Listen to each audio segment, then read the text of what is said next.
Here's check on stories we're following for you today on Robin Hood Radio. Pat Pagano's forecast calls for a fairly decent day today with a high near 45 degrees. We'll get the full details on that tri-state forecast. That'll come your way in just a few moments. As we reported yesterday on air, Region 1 parents and caregivers received a note from the Region 1 superintendent to inform them about an emergence of COVID-19 cases in North Canaan. Since last Friday, 13 individuals, students and staff, tested positive for COVID-19 at the North Canaan Elementary School. They're closely monitoring the situation in North Canaan as well as all the schools and will keep close contact with the medical advisors and Torrington Area Health District, ensuring they're taking appropriate precautions to keep everybody safe.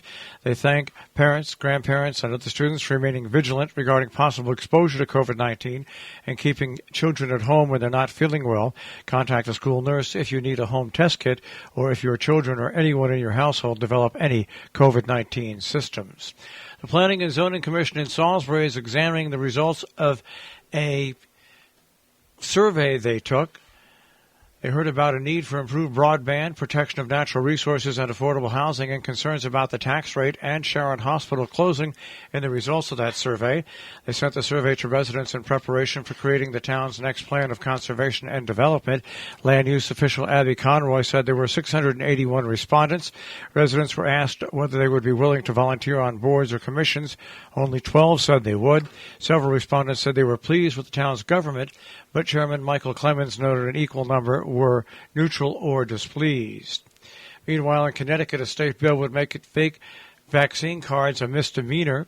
State Representative Rosa C. Rambillas of Norfolk is sympathetic to anybody desperate enough to forge a COVID-19 vaccination card to see a loved one in a hospital, nursing home, or other health setting. While Rambillas draws a line on criminal forgery, she declined to vote for a Judiciary Committee bill that would create a new misdemeanor offense of forging COVID-19 vaccination cards. Quote, "No one is condoning forgery. No one wants forgery," end quote, she said. But she said the legislation is punishing unvaccinated people who may be unable to pay for a COVID-19 test, required to visit loved ones in hospitals, nursing homes, or other health care facilities. Well, Sandy Hook families have rejected the Jones settlement offer. InfoWars host Alex Jones offered to pay $120,000 per plaintiff to resolve a lawsuit by relatives of Sandy Hook Elementary School shooting victims who said he defamed them by asserting the massacre never happened, according to court filings on Tuesday. That offer was quickly rejected by the families. A Connecticut judge found Jones liable for damages in November, and that trial is planned to determine how much he should pay the families. The plaintiffs said they have been subjected to harassment and death threats from Jones' followers because of the hoax conspiracy promoted on his show. More controversy at the Great Barrington Airport. Some neighbors now questioning its legality. Two neighbors and one abutter of the airport are challenging the legality of the airport and want the town to scale back its operations in a way that would essentially shut it down. Their request in November that the town use a law to restrict the airport's functioning came roughly 2 months before its owner, Berkshire Aviation Enterprises, began officially seeking planning board approvals to raise its 1950s-era office and rebuild one on the same footprint. The Zoning Board of Appeals on April 5th will hear an appeal brought by abutter Holly Hamer and Seacon Crossroad residents Ann Fredericks and Mark Fasto. The three are challenging the building inspector's February 1st decision in which he does not find the airport in violation of zoning laws. Their attorney, Thaddeus Hauer, is diving deeper into the law. The airport's owner, Rick Solon, referred questions about this to his attorney. Egan said that Solon believes the buildings are protected by the statutes of limitations and the abutters, quote, would essentially like to create an environment in which the airport fails to function, end quote. Also adding on, quote, the appellants would like to regulate it out of existence, end quote.